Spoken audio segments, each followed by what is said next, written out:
Bonjour madame, Bonjour, présentez-vous s'il vous plaît. moi c'est Kondi Hortense, Conduit Hortense. Vous venez en tant que... mère de l'enfant qui a été arrêté. C'est quoi son nom? Meyemesson Hilda. Pardon? Meyemesson Hilda. Ok. Et pourquoi a-t-il été arrêté? Je suis une pauvre ménagère, donc j'ai 3 enfants. Les 3 enfants, depuis leur jeune âge jusqu'à ce qu'ils sont, l'âge qu'ils ont maintenant, c'est moi-même qui m'occupe d'eux. Je suis à la fois le père, je suis à la fois la mère. Maintenant, il s'avère que l'année passée, avant même les vacances de l'année passée, le patron m'a enlevé. Donc c'est comme ça que j'ai dit à l'aîné que non, tu es déjà assez grand. Aujourd'hui, l'année prochaine, tu vas atteindre 18 ans. Apprends déjà à m'aider un peu dans tes études. Je vois les autres enfants, les vacances, ils font les bricoles. Donc, n'attends pas tout de moi. Si déjà ton petit frère le fait, pourquoi pas toi? C'est un enfant qui est, je ne sais pas s'il est maboule ou timide ou têtu. Il ne parle pas, tu peux le parler, il est que là. S'il comprend, il te dit rien. Il ne comprend pas, il ne te dit rien. Mais j'ai compris que non, soit il avait touché, c'est avant les vacances. Il me dit, ah, je vais chercher à partir parce que j'ai déjà 18 ans, dormir tout le temps avec toi sur un même lit, moi, ça me gêne. Et je vais commencer à chercher mes bricoles. J'ai dit si c'est ça, mais sauf que l'idée de partir, tu vas aller où? Je n'ai pas de parents, je n'ai pas des parents riches ou des parents machin. S'il t'arrive quelque chose, je ferai comme dans Libreville. Donc souffre un peu de rester avec moi. Dieu va nous aider un jour. Il a dit non parce que même les autres m'animent. Oh, à ton âge, tu dors avec ta mère, j'ai honte. Donc, je préfère faire mes bricoles et chercher une chambre à louer. Je dis non, non, non. Faire l'école et chercher la chambre, tu ne vas pas t'en sortir. Donc, c'est comme ça que son petit frère qui est à Mouila, lui, chaque vacances, il paye ses études avec ses propres efforts. Donc, chaque vacances, quand il vient, il a son ami à la gare routière qui l'aide souvent à vendre. Donc à la fin de la vente, il lui donne 5 000 francs. Donc c'est comme ça qu'il paye ses études depuis 3 ans. Jamais pour celui-là, je l'ai aidé. Donc quand il arrive, c'est comme ça qu'il voit le grand frère. Il dit non, tu ne dois pas laisser toute la charge à maman. Tu vois comment elle souffre, comment elle subit, comment il y a guerre. Jusqu'à quand elle va s'occuper de toi. Donc, allons, je vais te présenter aussi à mon ami. Comme ça, tu vas aussi vendre. Il va te donner les choses à vendre ou bien, si lui-même n'en a plus besoin, il peut te confier ses amis. C'est comme ça qu'il a amené. J'ai même dit à mon fils, le deuxième, que ah, celui-là, il est trop timide. Je n'aimerais pas que tu le montres le chemin de la gare routière. Parce que lui, il n'est pas trop éveillé comme toi. Donc, arrête ça. Il dit non, il va se doubler, il est trop timide. Il faut qu'il apprenne déjà à être un homme devant les autres. C'est comme ça qu'il lui a amené le frère. Donc, toutes les vacances, et ils étaient à la gare routière en train de vendre les choses. Et chacun d'eux a réussi à regrouper 100 000.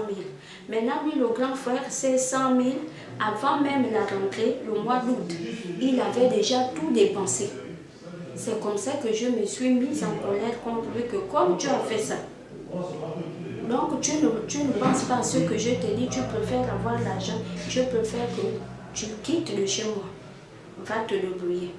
C'est comme ça qu'il est allé chez mon grand frère. Et en allant chez le grand frère, c'est comme ça que le malheur lui arrive. Ce que je sais, le matin très tôt, c'est parce que je n'ai pas de télévision. En tout cas, je n'avais pas suivi l'information que samedi, les gens ne devaient pas sortir. Autrement dit, je devais lui empêcher de sortir. Donc, quand il arrive, il m'a trouvé en train de laver. Je dis, papi, pardon, je me sens un peu fatiguée. Essaie de me faire le bouillon. J'ai déjà acheté le poisson, mais c'est dans le fais-moi le bouillon, s'il te plaît. Il me dit, j'ai 2 leçons que je n'ai pas pu copier avec les autres. Donc, comme je n'ai plus d'argent du taxi, je vais vite à la gare routière essayer encore d'aider le frère. Peut-être qu'il pourra me trouver ne fût-ce que même 4 000 pour me faire le taxi de toute la semaine. Et depuis la rentrée jusqu'à aujourd'hui, il ne m'avait plus jamais embêté. Son école, c'est lui-même qui a payé ça. Jusqu'à aujourd'hui, même pas 100 francs que je lui ai donné, il se débrouillait seul. Et ça m'a un peu fortifié. Maintenant, quand il me dit donc j'ai les leçons et je vais vite à la gare routière, je n'ai plus boudé. Bon, je n'avais pas l'intention qu'il y avait des problèmes dans la vie. Et c'est comme ça que j'ai dit, ok, toi pour gagner mon corps, tu sais que c'est quand tu me parles des études. Il n'y a pas de problème, vas-y, moi-même je vais me débrouiller à préparer mon boulot. Il est parti. Maintenant, vers les 14h ou 15h, c'est là où il m'appelle. Yakondi, comme tous mes enfants m'appellent que Yakondi, viens, amène-moi la carte d'identité et mon acte de naissance. J'ai dit, j'amène ça où? Oh, on vient de m'attraper à Lyon là, peut-être pour la carte d'identité. J'ai dit, oh, mais pourquoi tu n'as pas l'habitude de te balader avec? Il dit, non, ne boude pas, fais vite, fais vite. J'ai dit, mais on t'a attrapé à quel niveau? Il dit, à Rio, on vient de m'embarquer dans la voiture des policiers. Mais je ne suis pas seul, on est nombreux. C'est peut-être à cause de la carte. Viens vite. C'est comme ça que j'ai pris la carte, sa carte d'identité et son acte de naissance. Et mon acte de naissance, je suis allée. Il m'appelle, je dis, il me dit, couvre-nous à Bellevue 2. C'est comme ça que, comme ce jour-là, il n'y avait même pas de taxi, je marchais. Il m'a dit, fais vite, tu es à quel niveau? Je dis, mais je suis à Estéfo. Fais vite, cours. Parce que là, on est encore en train de vouloir nous embarquer dans la voiture pour nous amener, si c'est où, je ne sais pas. Fais vite. C'est comme ça que je cours. Quand j'arrive à l'entrée de Bellevue 2, c'est là où la voiture sortait, avec plein d'enfants. C'est comme ça que j'entre dans le bureau, je me renseigne, je dis, il y a mon fils qui venait à peine d'être arrêté. Est-ce qu'il t'a donné la raison pourquoi on l'a arrêté? Je dis oui, il m'a dit peut-être à cause de la carte d'identité, comme lui aussi, il ne sait pas pourquoi. Il dit, il n'a pas voulu te dire la vérité, il y a eu la marche, on a défendu aux gens de ne pas marcher. Donc, lui, il était au milieu de là où les gens marchaient, voilà comment on l'a appris. J'ai dit, ah, non, si c'est pour la marche, moi-même je ne suis au courant de rien, donc c'est pas lui qui peut être au courant. Si c'est pour la marche c'est défendu maintenant de marcher. Oh non, il y a les opposants qui ont fait la marche. Et dans cette marche, ils ont cassé, ils ont brûlé, ils ont tué. Donc si ton enfant s'est retrouvé là, n'espère plus parce qu'il va subir. J'ai commencé à pleurer, j'ai dit non, mon enfant ne peut pas faire des trucs comme ça. Déjà, je n'ai pas un parent opposant, je n'ai même pas un parent au PDG. Même dans le gouvernement, je n'ai personne. J'ai deux grands frères, ils sont des chômeurs. Donc quand mon enfant va d'abord perdre le temps à aller soutenir les pauvres gens, qu'est-ce qu'il va gagner dans ça? Donc, pardon, je vous en prie, montrez-moi mon enfant. Ils ont essayé de fouiller, ils ont dit non, il n'est plus ici, il faut aller à la phobie. C'est comme ça que quand je parle à la phobie, il faisait 20 heures. À 22 heures, les policiers sortent avec leurs fusils. J'étais même là, j'ai voulu un peu faire le dur. Je dis, je ne parle pas. Mon enfant a été arrêté, je ne sais pas pourquoi, donc il faut que je voie mon enfant. Ils m'ont même poussé avec leurs fusils. Je dis, ah si c'est ça. Donc aujourd'hui, l'homme ne peut plus s'exprimer librement. Un petit mouvement, c'est vous qui venez avec vos fusils. Je préfère que tu me tues. Comme ça, au moins, le Gabon serait en paix. Donc, tuez-moi. Ils m'ont dit, madame, tu ne veux pas partir. Je dis, je ne pars pas tant que je n'ai pas encore vu mon enfant. La manière dont on l'a arrêté, je ne sais pas pourquoi et qu'est-ce qu'ils l'ont fait, je ne connais pas. Tuez-moi une bonne fois. C'est là où les autres femmes m'ont dit, maman, n'insiste pas. Les gens là sont sauvages, ils risquent de te faire mal.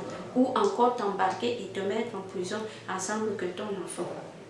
C'est comme ça que je suis repartie. Le lendemain, je parle encore. On me dit impossible de voir l'enfant.